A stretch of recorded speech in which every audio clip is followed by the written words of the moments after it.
de las obras tituladas Derecho de Ejecución Penal y Crítica, Derechos y Justiciabilidad de las Comunidades LGBT, Trans y Feministas, que preside el senador por el Estado de Guerrero, Félix Salgado Macedonio, presidente de la Comisión de Relaciones Exteriores, América Latina y el Caribe del Senado de la República. Para este acto contamos con la presencia en el presidio del doctor Benjamín Israel Montoya Maya, rector del Colegio Universitario MIP.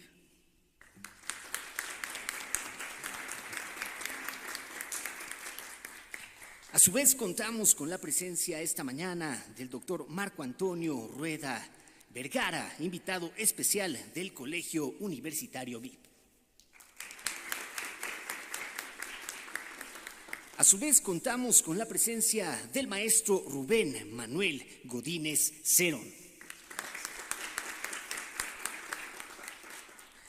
El doctor Óscar Ruiz Vargas. El doctor José Luis Telles Ortega. El maestro Abraham Ezequiel Padilla Vázquez. Y finalmente contamos con la presencia del doctor Carlos Manuel Rosales. Desde luego que agradecemos la presencia de todas y todos ustedes dentro de este importante evento para el Senado de la República, así como a quienes nos siguen a través de las diferentes plataformas digitales del Senado de la República. Sin más preámbulos, señoras y señores, para dar inicio, escucharemos el mensaje de bienvenida a cargo del doctor Benjamín Israel Montoya Maya, rector del Colegio Universitario MIP.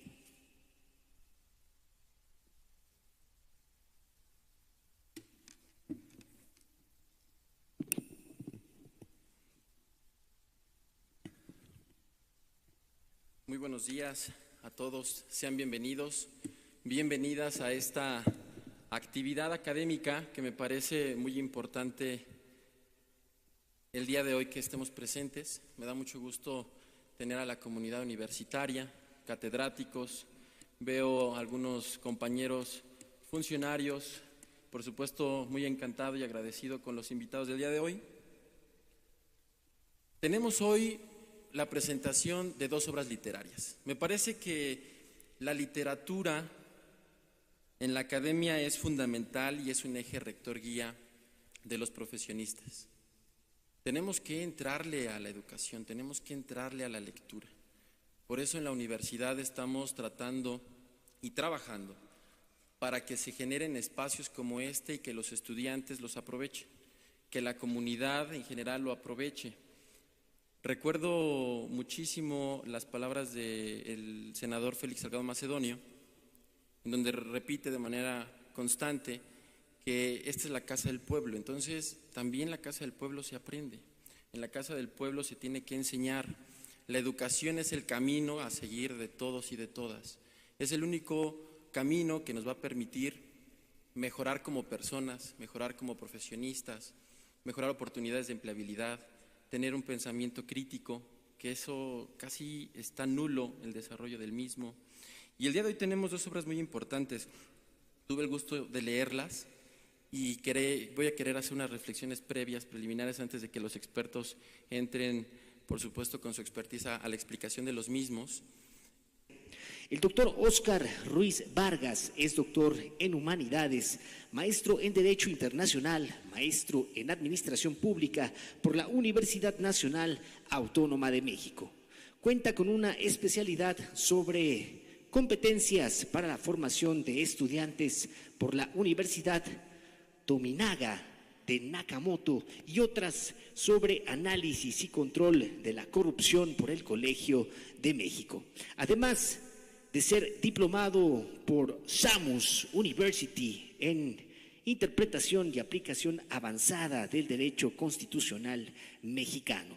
Se ha desempeñado en administración pública en diferentes cargos, de los más recientes como director general de mecanismos en el proceso de transición de Procuraduría a Fiscalía en la Ciudad de México. Señoras y señores, le brindamos el uso de la palabra a el doctor Óscar Ruiz Vargas.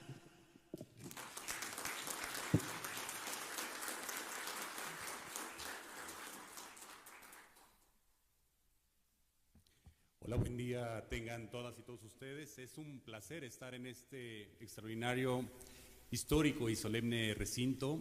Me siento congratulado y también con su compañía y el destino de su hermoso tiempo a este espacio. Bien, quiero agradecerle también, por supuesto, al senador Félix Salgado Macedonio, el espacio, la venia para poder presentar el libro, al Colegio Universitario MIP, al doctor Benjamín Israel Montoya Maya, por supuesto, y bueno, amigos, colegas, queridos, todos aquí presentes, colegas también. Yo soy abogado, soy maestro en Administración Pública, en Derecho Internacional y también doctor en Humanidades. Esta ruta nos ha dado un bagaje que nos permite visualizar desde otros diferentes entornos y estadios la problemática de carácter nacional e internacional.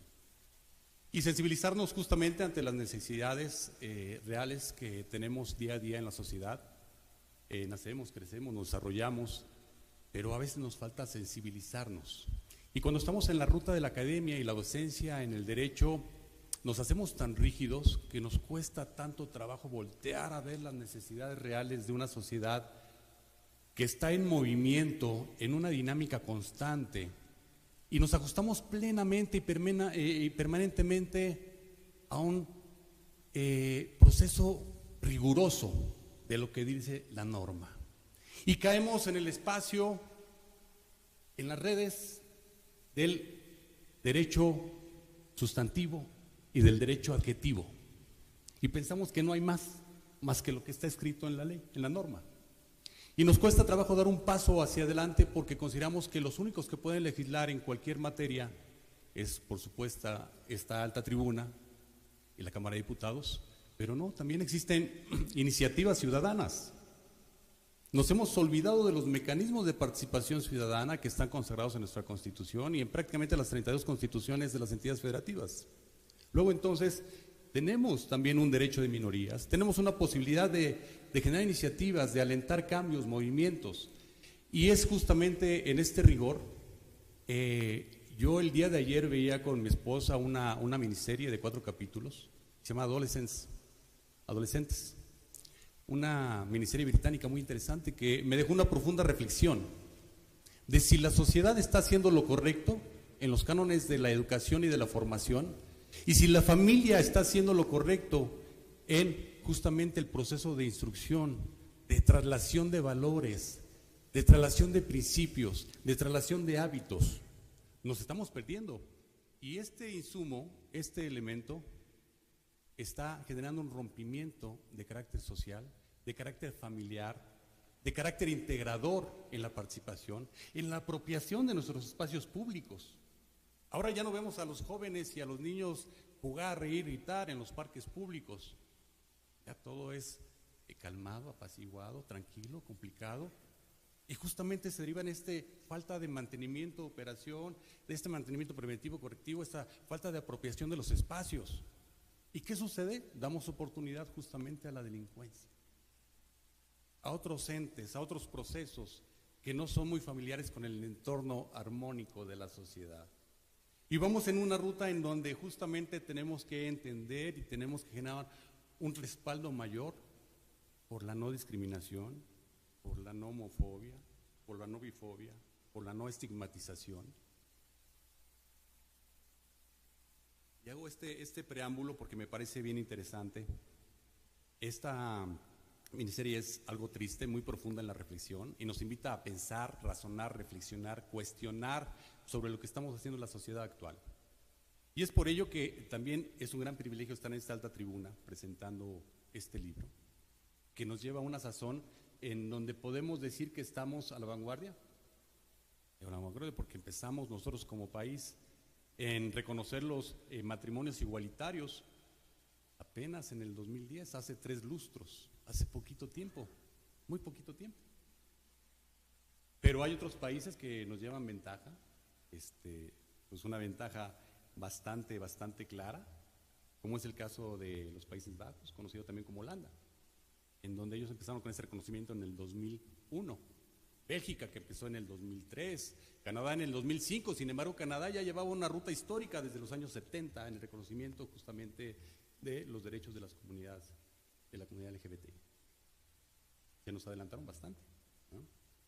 Y ahora en el ámbito constitucional, ¿por qué? Porque ese reconocimiento igualitario fue en la Ciudad de México, pero ¿qué pasa en las otras entidades federativas? Bueno, pues sucede que la Suprema Corte de Justicia de la Nación apenas en el año 2015 justamente hizo un pronunciamiento que me parece muy importante, en donde reconoce justamente el matrimonio igualitario y cualquier norma en contrario se tendrá como no puesta. Luego entonces vamos en esa ruta. Argentina también en el 2010, bueno, básicamente Uruguay 2013, Colombia 2019, Ecuador 2019 también, Costa Rica, país centroamericano apenas en el 2020, hace poquito tiempo. ¿Qué sucede en las diferentes latitudes? Estamos a diferentes ritmos, a diferentes dinámicas, generando conciencia jurídica, generando análisis técnico jurídico. Entonces, tenemos que ponernos las pilas. Pero entonces también la comunidad de legisladores deben de ir a la vanguardia en este tipo de temas que son muy, muy importantes y que vincula el ejercicio de derechos en el ámbito social, en el ámbito de la seguridad social, en el ámbito de los beneficios, en el derecho familiar. Y no nos podemos dejar abstraídos justamente de estos derechos que puede ejercer la comunidad LGBTI. Antes de continuar con las reflexiones, quiero cederle la palabra, si me lo permite esta tribuna, a nuestro querido doctor Carlos Rosales, para generar un preámbulo más específico, más técnico, y después paso a comentar algunos casos en particular, ¿les parece? Para que vayamos haciendo algunas reflexiones y posteriormente nuestro querido maestro Telles nos orienta en la continuidad. Bien, gracias, buen día. Bueno, agradezco su presencia y sobre todo aquí, como decía Tocqueville, lo más importante en una democracia y en una república es el debate. ¿Ah? Yo voy a encargarme de platicarles cuál es la carga filosófica de este libro, pero no desde un aspecto, como digámosle, aburrido, sino una cuestión más práctica en cuanto a estos conocimientos. Me decía un profesor en mi doctorado que la filosofía es tensar la inteligencia, a final de cuentas. Y si vemos y analizamos este tema de los grupos vulnerables, vamos a encontrar grandes cargas filosóficas. ¿Se dan cuenta? Estamos hablando de grupos vulnerables. ¿Qué significa esto? Que no gozan de los mismos derechos, libertades, que el resto de las personas. Se encuentran en una cuestión que le llaman asimetría de poder. Entonces, es la primera condición que debemos de entender. Ahora, ¿cómo nace este libro? Bueno, ante esta cuestión de las personas que están en una cuestión de vulnerabilidad, ¿qué remedios se está haciendo? Podemos hacer una cuestión de la identificación a primera lengua, pero también debemos observar su situación para hacer un diagnóstico. Pongamos un ejemplo, las personas de una comunidad indígena, las personas que son ya mayores de edad, personas trans, en estas cuestiones de sexualidad. Entonces, ahí estamos identificando ya grupos vulnerables y tenemos que notar esa situación. Ante esa asimetría de poder, ¿qué es lo que vamos a hacer? Y ahí es donde viene nuestra carga filosófica. Número uno, ya estamos identificando que no gozan de los mismos bienes y derechos. Y recuerdo un profesor en Estados Unidos me decía, Calabresi, me decía, a final de cuentas, me decía Carlos, todo se trata de distribución de bienes y derechos. Si se dan cuenta, estos grupos no cuentan con las mismas libertades, los mismos derechos, ni los mismos bienes. Y se dan cuenta, esto también impacta al mercado, a final de cuentas. ¿Qué se trata de hacer con estos mecanismos? No se trata de empoderar, se trata de igualar. Entonces, es la primera parte que hay que entender, que ante ese diagnóstico, ¿qué remedio se quiere proponer? Pero es una situación particular de cada grupo. Entonces, cuando empezamos a idear este libro, Oscar y mi amigo José Luis, empezamos con un tema en el título, que a veces va a ser paradójico, pero lo último que terminamos es el título y la introducción, ¿ah? Porque todo se va modificando. Entonces, el primer título tentativamente se llamaba Nadando Contrasentido, pero luego preferimos esta cuestión un poco más abierta y, bueno, tengo que decirlo, más rentable también para el editor, este tema de la crítica y la justiciabilidad. Entonces, tenemos que crear, primero, criterios, ¿ah?, de nuestros trabajos, ordenarlos y conducirlos. Ahora, ya que generamos aquí primero esta situación, ahora, ¿qué grupos íbamos a hacer los que íbamos a encargar de analizar? Y lógicamente pensamos en los grupos LGB, ¿ah?, y aquí tenemos una cuestión de cómo han sido criminalizados estos grupos, cómo no han sido atendidos debidamente, cómo han sido violentados sus derechos. Pongamos un derecho muy sencillo, Oscar se va a encargar de esto, el tema de la adopción. ¿Realmente ellos deben de gozar de los mismos derechos de adopción que cualquier persona? O sea, aquí viene esta cuestión. Y también una cuestión que se le llama la cuestión de los operadores legales. ¿Cuántos estigmas, cuántas cuestiones también tienen personales, subjetivas, ¿ah?, que dicen, no, estas personas, aunque cumplan con los requisitos legales, no se los voy a dar, no le voy a conceder la adopción de un menor, ¿ah? También tenemos ahí esos estigmas que se han creado, ¿ah? Entonces tenemos ahí el tema de las personas trans. ¿Qué les parece el tema de cómo es estar en los concursos de belleza o en los temas de un concurso de trabajo? O como decíamos ahorita, ¿ah?, en estas cuestiones de cómo tratarlos cuando una persona se identifica, ¿ah?, con otra sexualidad distinta a la esta, pero no tiene el trámite legal. Y recuerdo un caso muy interesante, no sé si lo recuerda, magistrado Rueda, el caso de los Muches, ¿ah?, cuando estaban allá en Chiapas, que fue para una cuestión de un fraude electoral, que hombres se vistieron de mujeres, ¿ah?, para poder acceder al cupo de mujeres, ¿ah?, y que dijo el Tribunal Electoral que no tenían una vida identificada como mujeres. Pero yo me quedo preguntando, ¿y el tribunal tenía la facultad de investigar eso? O sea, que voy y te pregunto, te hago un psicométrico, voy con trabajo social. También me queda ahí esa idea, ¿no? No simplemente con la idea de yo me identifico, sino que también es todo un proceso, ¿ah? Entonces tenemos ahí una. Y tenemos esta cuestión de en los grupos de femenino, que también tenemos ahí cuestiones de perspectiva de género. Y me hace recordar un término que decía Neruda. A final de cuentas, muchas veces las tenemos como subhumanas, ¿ah?, no como humanas, ¿ah? Entonces, ahí ya tenemos esa cuestión de cómo hemos creado esas cuestiones de estas asimetrías de poder. Ya tenemos una cuestión de que no tienen los mismos derechos, libertades, obligaciones, bienes, ¿ah? Pero también hay una cuestión aquí. ¿Quiénes han originado esto? Número uno, grupos dominantes, ¿ah? Y hay una palabra que en la mañana estuve leyendo, la naturaleza humana, es el debate de Chomsky y Foucault, ¿ah?, y que decían, oye, ¿qué es más importante? Esta cuestión de la justicia o el poder, ¿ah?, que es el debate que estamos aquí teniendo. El poder que tienen los grupos dominantes para decir, una persona gay, ¿ah?, solamente puede dedicarse a ciertas actividades, ¿ah?, por decir, como en Estados Unidos. ¿Qué está pasando ahorita? Los están excluyendo del ejército o de hacer el servicio militar, simplemente por su preferencia sexual, ¿ah?, no por su sexo. ¿Se dan cuenta? Entonces, ahí tenemos la cuestión. Otro tema muy interesante es la cuestión de las reconversiones médicas, también, que va a ser muy interesante también que se toma este tema, porque dices tú, bueno, y también se trató de mezclar el tema, ¿debe de pasar ese tema a ser un sistema de salud para todos nosotros? ¿Se puede exigir como un derecho humano esa reconversión? También sería muy importante, ¿ah? Bueno, entonces tenemos que entender Ahora, este libro, la primera carga que tiene es, lo que les dije, es filosófica.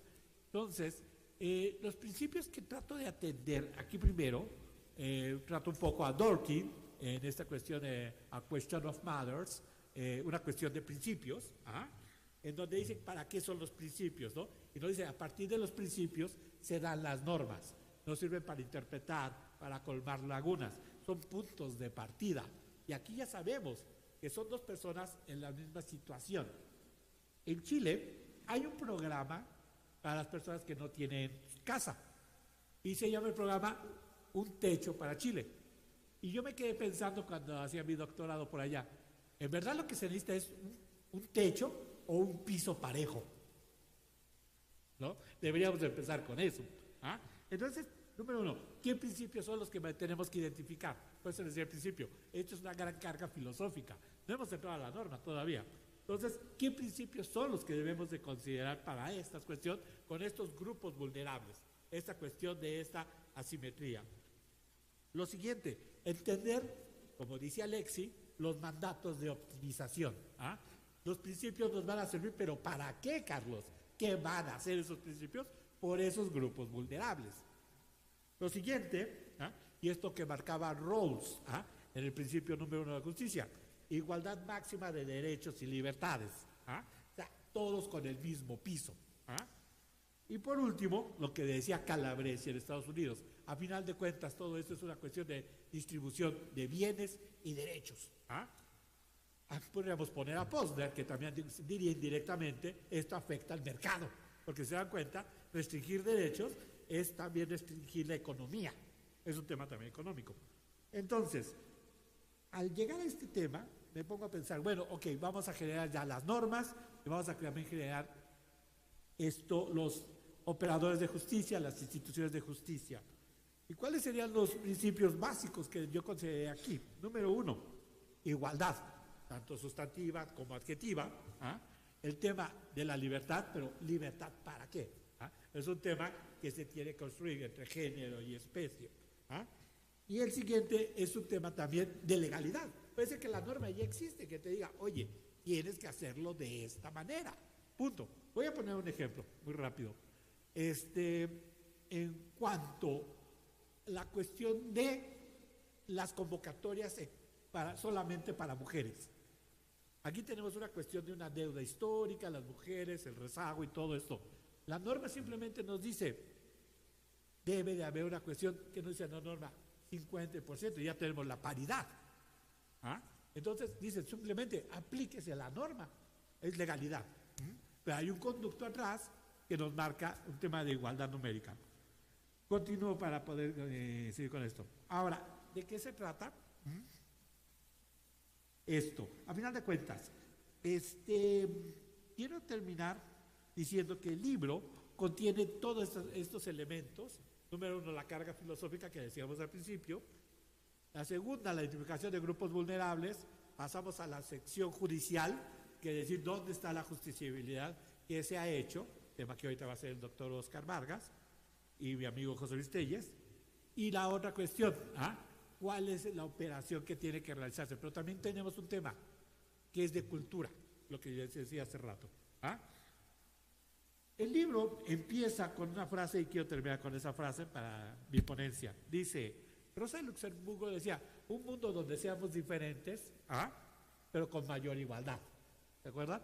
Se trata de eso simplemente. Si nosotros reconocemos sus derechos como iguales y fuéramos un poquito empáticos, sería un poquito diferente. El magistrado Rueda dijo algo muy interesante.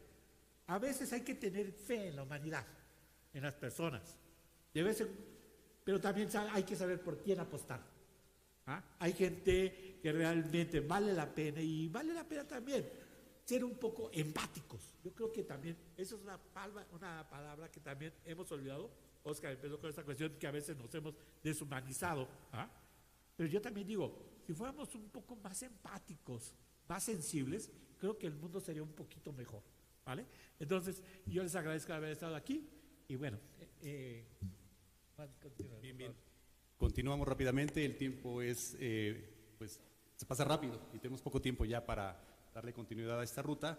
En efecto, también nos tocó generar una dinámica dentro de Libelo en materia judicial, revisar algunas sentencias y bueno, en ese sentido voy a dar lectura muy breve a 2 segmentos nada más, pero muchos casos como estos están esquematizados en el libro para que después cuando lo adquieran puedan revisarlos cada uno de ellos. Es muy interesante, es muy rico, es muy diverso. El bagaje es interesante y nos da una claridad de cómo se está manejando justamente por nuestros tribunales este tipo de casos en los diferentes ámbitos, sea justamente en el ámbito pues, de las personas lesbianas, gays, transexuales, cuestionables o de cuestión, ¿no? Hay una gama interesantísima actualmente en esta ruta LGBTI que es y que va explorándose más y más, es inacabada. Entonces habrá que abundar mucho más sobre ese proceso y me parece que es muy interesante. Bien, les comento, por ejemplo, en materia de igualdad, un matrimonio homosexual de varones que procrearon a través de la técnica de maternidad subrogada solicitó que se le reconociera su derecho de filiación. La primera sala determinó que la falta de vínculo biológico no es suficiente para negar una filiación legal entre ambas partes. En el presente caso se comprobó que la voluntad de la madre gestante no desea reclamar algún derecho sobre el niño, por lo tanto se estableció que el interés superior del menor exige establecer una afiliación respecto de las personas que quieren, en realidad, en los hechos, hacerse cargo del niño, pues requiere para su desarrollo adecuado contar con todos los derechos prestacionales derivados de la afiliación, como derechos alimentarios, derechos sucesorios, derechos a la educación, así como recibir cuidados y afecto. Lo más conveniente en este caso es que sean cuidados por las personas que deseen hacerse cargo de él y lo han hecho desde su nacimiento. Entonces, aquí ha habido un cuidado procreacional, no es en sentido estricto una cuestión de carácter biológico, pero es a conciencia plena el hecho de quererse hacer cargo del menor. Y este criterio es el que está convalidando la Suprema Corte en este ejercicio. Luego, entonces, no es necesario justamente tener nada más la ruta biológica, sino que puede ser un proceso de carácter accesorio. Es un criterio sumamente interesante, muy importante. En el derecho a la identidad, dice, una persona solicitó el acceso al reconocimiento legal de la identidad de género para personas trans, sin embargo le fue negado. La primera sala estableció que el procedimiento idóneo para hacer la adecuación de un acta de nacimiento en la mención sexo genérica es el formal y materialmente administrativo. Es decir, que tendríamos que llevar y desarrollar un procedimiento de carácter administrativo, de carácter técnico-administrativo. Así, una vez que se concluye el procedimiento, se deberá expedir una nueva acta de nacimiento que refleje los cambios pertinentes, pero sin evidenciar la identidad anterior. Esto es muy importante para no soslayar, para no vulnerar justamente el derecho de esta persona, ya que el acta de nacimiento primigenia debe quedar reservada y no ser pública ni expedirse constancia alguna, salvo mandamiento judicial o petición ministerial. Aquí tenemos justamente un claro derecho a nuestra privacidad, a nuestro principio de honor, a nuestra dinámica de protección de nuestro derecho a la vida privada, y para eso justamente hay una ley. Simplemente en la Ciudad de México existe la Ley de Responsabilidad Civil para la protección de los derechos a la vida privada, el honor y la propia imagen. Es una manera de reservarnos justamente esa dinámica del origen de nuestra dinámica de carácter sexual. Entonces, es muy importante este tipo de criterios manejarlos en el ámbito técnico-jurídico porque son parte de nuestros procesos cotidianos. Y así puedo enumerar una serie bastante abundante de casos concretos, pero ya estarán en el libro que estamos señalando. Y bueno, analizamos también los casos concretos como de competencias físicas. Si hay una persona transexual haciendo una competencia física en una contienda de box, en una contienda de atletismo, en una contienda de canotaje, en una contienda de gimnasia olímpica, bueno, pues se podrá, será factible, es viable moralmente, socialmente, jurídicamente. Yo pongo la pregunta sobre la mesa. Hay una diferencia importante en este caso concreto, en el aspecto trans, y hay una diferencia seguramente en masa corporal entre un hombre y una mujer. Hay una diferencia en estructura ósea, hay una diferencia en los procesos metabólicos, hay una diferencia en el rendimiento físico, hay una diferencia seguramente en la capacidad pulmonar. No quiero decir con esto que sean unos más u otros menos, de ninguna manera, no es asignarles valores en este contexto. Pero se da en el mundo real, ya en las competencias a nivel internacional se está permitiendo este proceso y hay justamente algunas voces de mujeres que señalan que no se debería de permitir porque están en un espacio de desventaja muy clara. Esto lo dejo para hacer una reflexión genérica en este contexto, pero también hay otros elementos como las convocatorias por sexo, en donde se atribuye una discriminación positiva, ¿no? Aquellas convocatorias en donde se señala que se van o se requieren personas de sexo femenino únicamente para ocupar espacios en la administración pública, por ejemplo, o para desarrollar algún trabajo específico. Y hay una discriminación positiva. ¿Qué es lo que se pretende con esta discriminación positiva? Igualar los récords de déficit histórico que han tenido las mujeres para poder acceder a estos espacios de toma de decisiones o de espacios laborales o de espacios que son importantes equilibrar en nuestra sociedad y que son situaciones que no se pretenden permanentes, sino únicamente temporales, en tanto el estadio de procesos se equilibra. ¿Cuánto puede durar? 5 años, 10, 15, 20, no lo sabemos. Eso nos lo van a dar los aportes seguramente de la estadística numérica. Y bueno, hablando de estadística numérica, en la última encuesta de INEGI a nivel nacional nos señala que de los 40 millones de viviendas habitables, cerca del 7.5% están habitadas por matrimonios homoparentales, entre personas del mismo sexo. Es una cantidad importante, entonces, bueno, pues habrá que poner atención también en este contexto. Otra dinámica es, por ejemplo, los concursos de belleza, ¿no? Cuando hay un proceso trans, ha habido algunas intervenciones de carácter biológico, de carácter estético, también nos queda esa reflexión. Miss Mundo no lo permite, pero Miss Universo sí. Casualmente, cuando se modificó el estatuto para que se permitiese participación de personas trans en este concurso de belleza de Miss Universo, estaba Donald Trump al frente justamente de esta marca, ¿verdad?, de Miss Universo. Casualmente Trump, ahora al frente de su administración en Estados Unidos, pues parece dar otra ruta, en donde se ha cerrado de manera drástica a temas de contratación en su administración, de manera muy clara, para personas que sean de sexo masculino o femenino y preferentemente de tez blanca. Hay que decirlo con todas sus letras. Estamos en la sociedad y estamos en el 2025 y eso nos permite tener claridad en lo que decimos y ser responsables también de lo que decimos y de lo que asumimos.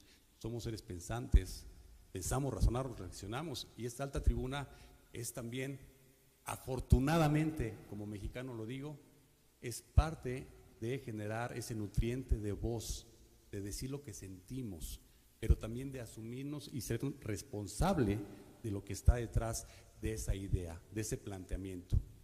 Yo me siento extraordinariamente bien de ser mexicano, ¿no?, y de poder hacer algunos aportes.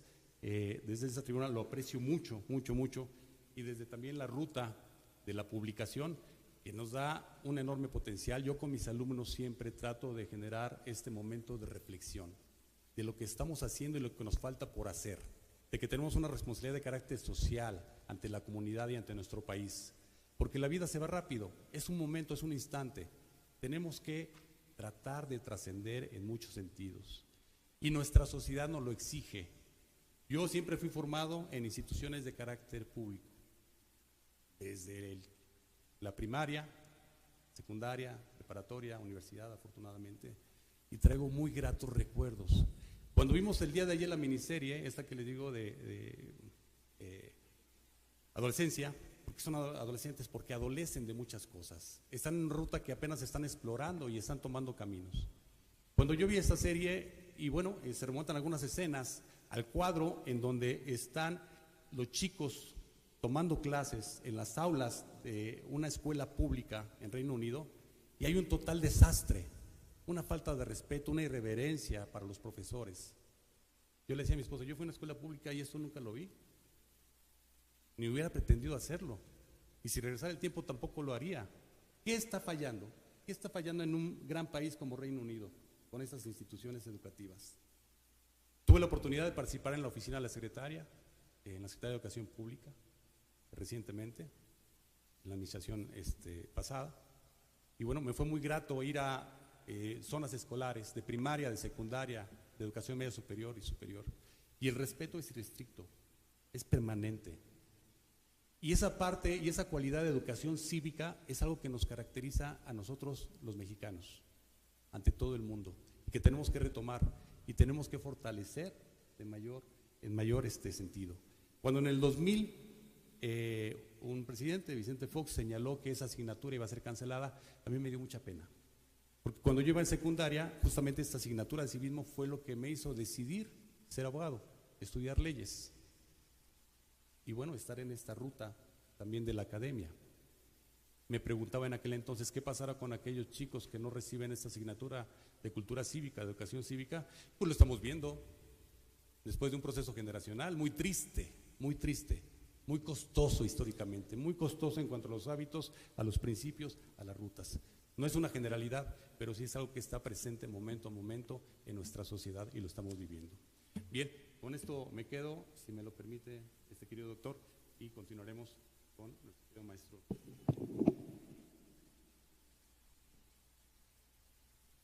Muy buenas tardes, en verdad apreciamos la invitación y desde luego la presencia de los aquí presentes. Por favor, nuestro reconocimiento al senador Félix Salgado Macedonio por esa sensibilidad de permitir en esta alta tribuna poder analizar aspectos que son realmente trascendentales para la sociedad. Respecto del texto que estamos analizando, quisiera comenzar porque vamos a finalizar por el principio.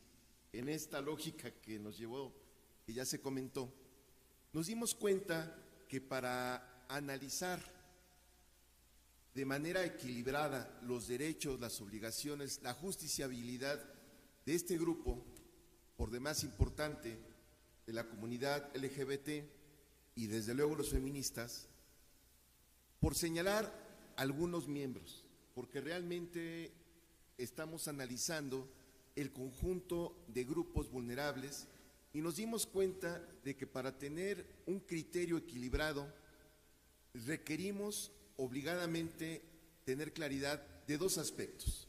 El primero de ellos, que pareciera que nos venden como una carta de naturalización, es la diferencia. Y llegamos a la conclusión de que la diferencia es un aspecto totalmente natural. Así como hay personas altas o hay personas delgadas, existen las contrapartes. Hasta ese punto no hay realmente algo trascendental. El problema empieza cuando nos sentamos para ver esto desde la desigualdad. Y desde la desigualdad nos damos cuenta que en principio no es natural. La desigualdad tiene que ver con un entorno, se comentó en su momento que tiene que ver con la familia, pero va más allá de la familia. Desde luego tiene que ver con una cultura, con una sociedad. En resumen, la desigualdad es algo aprendido, es algo que se aprende porque nos permite varios elementos. El primero de ellos, sentarnos desde el punto de vista de yo tengo la razón, yo tengo el derecho y el otro está mal. Esto tiene que ver con una compleja estructura de poder. Y este poder es lo que nos ha llevado a estos aspectos de considerar cuestiones tales como la adopción, que solo ciertas personas tengan derecho a ella, aclarando desde luego que el derecho fundamental es el del menor. Sin embargo, es una situación que se ha denegado de tajo a los diferentes. ¿Qué ocurre con estos diferentes? Los diferentes en sí mismos ni son malos ni son buenos, simplemente son distintos del criterio que se está aplicando. Un criterio que tiene que ver en el fondo, con la justificación de un discurso político que en su momento se hará ley. Y esto es realmente terrible. Pareciera el día de hoy en este país, en este lugar, que estamos hablando de algo muy lejano, algo lejano en el tiempo y algo lejano en el espacio. Nada más erróneo que esta parte. Hasta hace poco tiempo era impensable en varios lugares, en muchos países, que una persona de colores diferentes de piel, de extracciones diferentes, pudieran estar en el mismo lugar, sea en un transporte público, y hoy en día, inclusive en un restaurante, hay personas que simplemente no se les permite el acceso desde esta visión, desde una visión que está basada en la desigualdad, desde una visión que está basada en la discriminación y que, por supuesto, más allá de tener resultados anecdóticos, tiene resultados profundos. ¿Por qué? Porque le estamos negando derechos a una parte realmente importante de la sociedad. Si nos pusiéramos a sumar todos estos grupos mal llamados minoritarios, llegaríamos a una conclusión, que realmente son mayoría. Si nos pusiéramos a pensar en estos grupos hoy tan sonados, específicamente los grupos migrantes, veríamos que la historia propia de la humanidad no se podría entender sin estas migraciones que son realmente naturales a la propia naturaleza humana, naturales a los propios ciclos de la geografía y de inclusive cuestiones climatológicas. De suerte tal que generamos diferencias artificiales. Estas diferencias artificiales en su momento van a criminalizar aspectos estrictamente secundarios. Desde el hecho de que una persona vista, hable, se comporte de determinada manera, nos está conllevando de inmediato a discriminarlo, pero además esto significa en el día a día. Mi formación ha sido fundamentalmente en aspectos laborales y sindicales, y ahí es un crisol muy importante, porque ahí confluimos todos. Y cuando no se le permite la educación, cuando no se le permite el acceso a un trabajo, estamos condenando a grandes sectores de la población a una vida indigna, a una vida muy complicada, teniendo todas y cada una de las capacidades que se requerirían, por ejemplo, para estar en una universidad, por ejemplo, para estar desarrollando tal o cual actividad laboral, tal o cual actividad profesional e inclusive empresarial. Es por eso que consideramos conveniente ir cerrando este ciclo, ir cerrando este análisis con estos dos aspectos muy específicos. Efectivamente hay diferencias, pero las diferencias no implican desigualdad. Las desigualdades devienen de un criterio prefijado, devienen de una cultura discriminatoria que al final del día pudimos entender valida un discurso de quien puede ejercer y ejerce el poder. Habría que aclarar el poder en el sentido más amplio de la acepción. No solamente estaríamos hablando de un poder político, nuestro primer ponente nos dio una ejemplificación vasta de un aspecto muy específico de la sociedad, el aspecto carcelario. Y por supuesto que si en un lugar se ejerce el poder, es en esos espacios, pero no solamente en esos espacios. De suerte tal que consideramos como propuestas en el libro, como propuestas para llevar en el día a día, que nuestra sociedad debe de estar basada en el respeto. Y este respeto, curiosamente, nos dotará de mayor libertad a todos y cada uno de los integrantes de la sociedad y a la propia sociedad en su conjunto, porque aquellos que discriminan, aquellos que ejercen este poder perverso, al final del día son esclavos de sus propios prejuicios. Por lo tanto, nosotros hacemos un respetuoso llamado para que nuestra sociedad, para que nuestro día a día esté basada en el respeto, y con esto creemos profundamente que vamos a estar fortaleciendo el diálogo social, vamos a estar fortaleciendo las posibilidades, los derechos de cada una de las personas, y con ello vamos a estar fortaleciendo una sociedad de paz, una sociedad democrática y adicionalmente una sociedad que sea exitosa. Muchísimas gracias.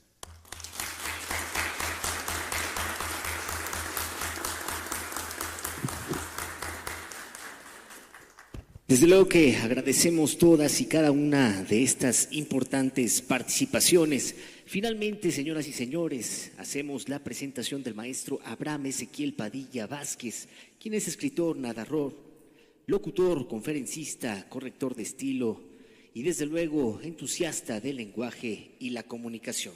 Es autor de diversas obras tales como Cuentos de Valores y Horizontes, Historias Verdaderas, Héroes de Carne y Hueso.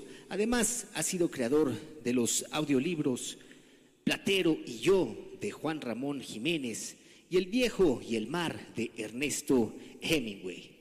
Todo para Editorial Sintec, así como Rebelión en la Granja, de George Orwell.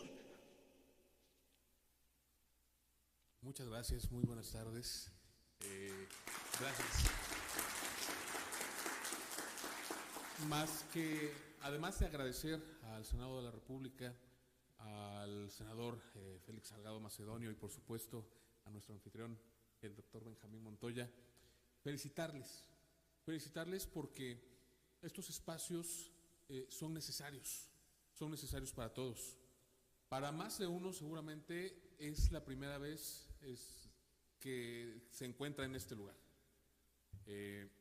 Este es un espacio público, al menos hoy. No siempre. El MIP tiene como, el Centro Universitario MIP tiene como lema, corríjame doctor si me equivoco, educar para vivir en libertad. Y la educación es una de las múltiples formas de transmitir conocimientos. Dentro de esas múltiples formas de transmitir conocimientos también está la literatura.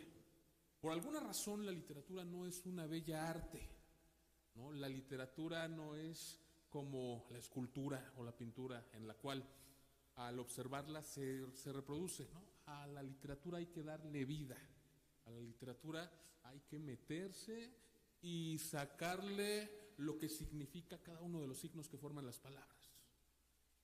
Menciono esto porque me voy a meter en camisa de 11 varas, ¿no? Estoy entre expertos en justicia. Creo que si yo le preguntara a cada uno de ustedes qué es la justicia, voy a encontrar una respuesta diferente de cada uno de ustedes. Y me parece que la justicia es también una búsqueda por la igualdad por encima de cualquier legalidad. Durante muchos años, siglos, milenios, ha habido seres humanos, para no decir hombres o mujeres, seres humanos de primera y de segunda, seres humanos que han sido perseguidos. Las mujeres hasta que me corrija alguien si estoy mal, hasta 1957 pudieron votar. Las comunidades lésbico, gay, lo dijo nuestro ponente, el querido doctor, que hasta apenas hace 15 años tuvieron derechos iguales como el resto de las personas. Y cuando hablamos del sistema penal de justicia, solemos hablar de que al grueso de la población no queremos justicia, queremos venganza. No queremos venganza. Entonces, no puede ser que el que está en la cárcel viva medianamente bien. Queremos que sufra, ¿no? Porque le hizo un daño a la sociedad. Creo que fue Dostoyevsky quien dijo que se puede saber mucho de una sociedad por la forma en que trate a sus presos. Y se puede saber mucho de una sociedad por la forma en que trata a sus minorías. Amigas y amigos, hoy en día, lo que les digo mucho, nunca el ser humano había escrito tanto como hoy. Hoy la mayor parte de nuestra comunicación es por WhatsApp. Ya para comunicarse con alguien, para tomar una llamada hay que avisarle por WhatsApp si me puede tomar una llamada. El gran problema es que nunca había sido tanta la diferencia entre lo que se escribe y lo que se lee. Necesitamos, hombres, mujeres, niños, todos, leer más. Esta iniciativa del doctor Montoya y del Colegio MIP es de aplaudirse, porque tomar a la literatura como otro de los ejes para transmitir conocimientos implica agradecer a quienes hoy están como auditorio y también agradecer a quienes hoy están como ponentes e invitar al auditorio a que un día estén también. Decía que las hojas de un árbol no son tan verdes o quizás ni siquiera existen hasta que alguien las describe. Entonces, amigas, amigos, particularmente quienes están en el ámbito del derecho, de la justicia, ustedes leen mucho, leen muchísimo, se la pasan la vida leyendo. La invitación es que no solamente lean técnico, no solamente lean en su ámbito del derecho y de la justicia. Hay que leer poesía, hay que leer novela, hay que leer ensayo, porque eso va a enriquecer su forma de comunicarse y más aún su forma de escribir. Y ojalá, amigas, amigos, escriban su propio libro y contribuyan a este ejercicio que hoy tenemos. Hoy tenemos un ejercicio en donde los autores traen temas más que controversiales, son los temas que generan cambios, son los temas de valentía, los temas que buscan no solamente visibilizar, sino humanizar a las minorías. Todo aquel que ha buscado defender a una minoría ha sido perseguido porque formó parte de esa minoría. Entonces, amigas, amigos, mi respetuosa invitación, contribuyan a este ejercicio para seguir en esta búsqueda de la justicia que nos haga una mejor sociedad a todos los niveles. Muchísimas gracias. Buenas tardes. Desde luego que agradecemos la participación activa del maestro Abraham Ezequiel Padilla Vázquez dentro de esta importante presentación literaria hoy en el Senado de la República. Señoras y señores, por cuestiones de temporalidad no podremos dar paso con la sesión de preguntas y respuestas, pero de esta forma damos entrada con la serie de reconocimientos a todos y cada uno de los miembros de nuestro presidium. Desde luego invitamos a los medios de comunicación presentes, a los fotógrafos, estén preparados para realizar todas y cada una de las fotografías oficiales y conmemorativas de estos reconocimientos. Vamos a solicitarle a nuestro honorable presidium si se pueden poner de pie para realizar esta importante entrega de reconocimientos a través del doctor Benjamín Israel Montoya Maya, rector del Colegio Universitario MIP. Para esto damos inicio y se hace entrega de su reconocimiento a el doctor Marco Antonio Rueda Vergara.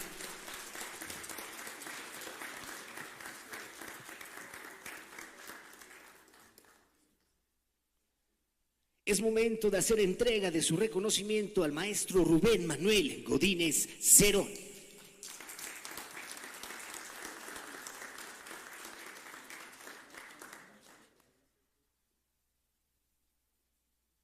Continuando con esta entrega, desde el Salón de la Comisión Permanente del Senado de la República, se hace entrega de su reconocimiento a el doctor Óscar Ruiz Vargas.